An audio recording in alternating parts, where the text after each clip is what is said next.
Mon premier combat permet aux nouveaux dresseurs et aux nouvelles dresseuses Pokémon comme vous de commencer leur aventure. Dans cette introduction au jeu de cartes à collectionner Pokémon, vous affronterez votre adversaire dans un combat Pokémon. Chacun votre tour, jouez des cartes énergie, utilisez des objets et attaquez pour mettre KO les Pokémon de l'adversaire. La première personne qui met 3 Pokémon de l'adversaire KO remporte la partie. Cette vidéo présente la préparation d'une partie, les actions possibles pendant un tour, les façons de gagner et montre un exemple d'une partie. Commençons! Choisissez l'un des mini-decks et le tapis de jeu correspondant. Trouvez votre premier Pokémon dans votre deck. La carte possède des bordures bleues et le symbole d'une Pokéball. Le deck eau commence avec Carapuce. Le deck feu commence avec Salamèche. Placez ce Pokémon sur le poste actif sur votre tapis de jeu. Il s'agit de votre Pokémon actif au début de la partie. Cherchez votre énergie de départ dans votre deck. Les bordures extérieures de cette carte énergie sont bleues et le symbole d'une Pokéball est présent sur la carte. Placez cette carte énergie sur votre tapis de jeu, là où il est indiqué énergie. Mélangez votre deck, puis placez-le sur votre tapis de jeu, là où il est indiqué deck. Faites un pile ou face pour déterminer qui commence. Piochez 3 cartes de votre deck. Ces cartes constituent votre main. Placez vos 3 jetons récompenses sur votre tapis de jeu, là où il est indiqué jetons récompenses. La partie peut débuter. Le premier joueur peut maintenant commencer son tour. Dans le JCC Pokémon, chaque participant joue à tour de rôle. Vous pouvez faire plusieurs choses pendant votre tour. Examinons les actions que vous pouvez entreprendre lors d'un tour. Piochez une carte. Au début de votre tour, piochez la carte du dessus de votre deck. Cette carte fait maintenant partie de votre main. Si vous n'avez plus de cartes dans votre deck, vous pouvez passer cette étape. Même si vous n'avez plus de cartes en main, vous ne piocherez qu'une seule carte lors de cette étape. Placez des Pokémon de base sur votre banc. Vous pouvez placer d'autres Pokémon de base de votre main sur votre banc pendant votre tour. Seul votre Pokémon actif peut attaquer. Mais avoir des Pokémon sur votre banc vous permettra de continuer à combattre si votre Pokémon actif est mis KO. Ptitar est un Pokémon de base. Jouez une carte énergie. Pour jouer une carte énergie, placez la face découverte sur votre tapis de jeu là où il est indiqué énergie. Vous pouvez jouer une énergie de cette façon à chaque tour. Cette énergie reste sur le tapis de jeu et charge toutes les attaques de vos Pokémon. N'oubliez pas, les énergies ne sont pas défaussées après votre attaque. Si vous n'avez pas de carte énergie dans votre main, vous pouvez passer cette étape. Si vous n'avez pas assez d'énergie pour utiliser une attaque lors de votre tour, ce n'est pas grave, vous aurez davantage d'énergie au fil de la partie. Faire évoluer des Pokémon. Faire évoluer vos Pokémon vous permet d'utiliser des attaques plus puissantes. Pour faire évoluer un Pokémon de base, placez le Pokémon de niveau 1 correspondant sur ce Pokémon de base. Carapuce évolue en Carabaf.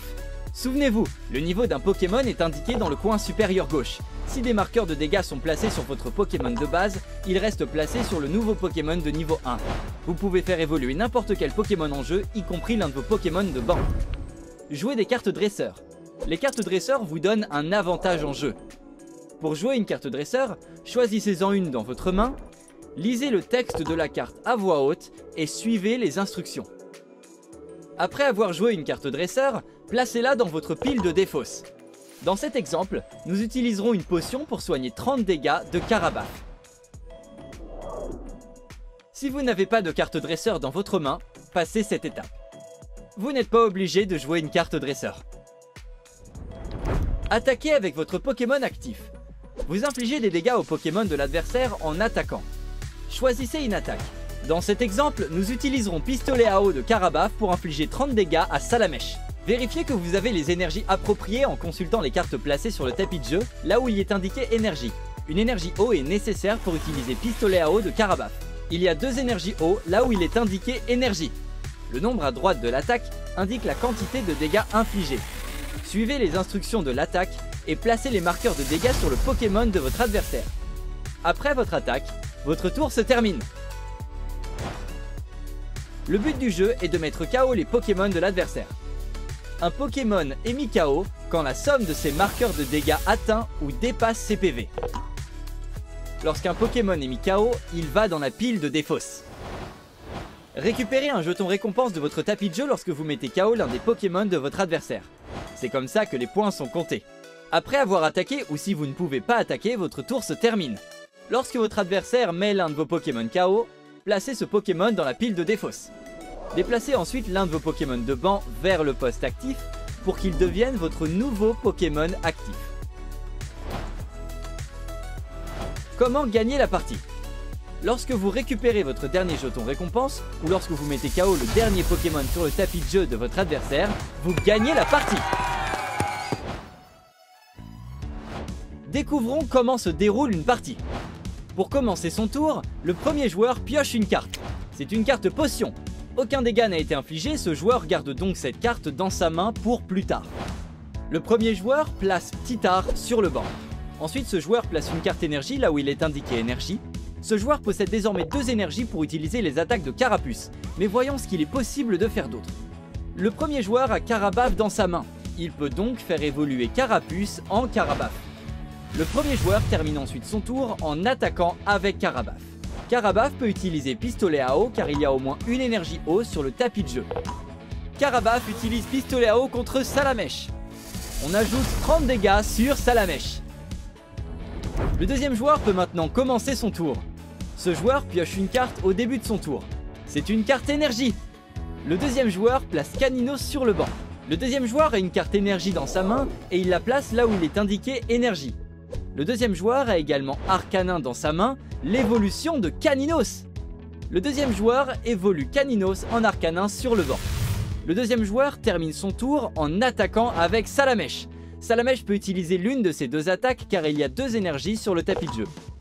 Salamèche utilise Flamèche pour infliger 30 dégâts à Carabaf. Le premier joueur pioche une carte. C'est un Tétart. Tétart est l'évolution de Ptittar. Le premier joueur évolue Ptittar en Tétart sur le banc. Le premier joueur utilise maintenant la carte dresseur Potion pour soigner Carabaf. Une fois que le premier joueur a utilisé Potion, il place cette carte dans la pile de défausse. Le premier joueur termine son tour en attaquant avec Carabaf. Carabaf utilise Pistolet à eau pour infliger 30 dégâts à Salamèche. Le deuxième joueur pioche une carte. C'est la carte dresseur Échange. Le deuxième joueur place cette énergie feu là où il est indiqué énergie sur le tapis de jeu. Beaucoup de marqueurs de dégâts sont placés sur le Salamèche actif du deuxième joueur. Ce joueur utilise Échange pour le déplacer vers le banc afin que Carabaf ne puisse plus lui infliger de dégâts. Le deuxième joueur déplace Arcanin vers le poste actif. Arcanin est désormais prêt à attaquer.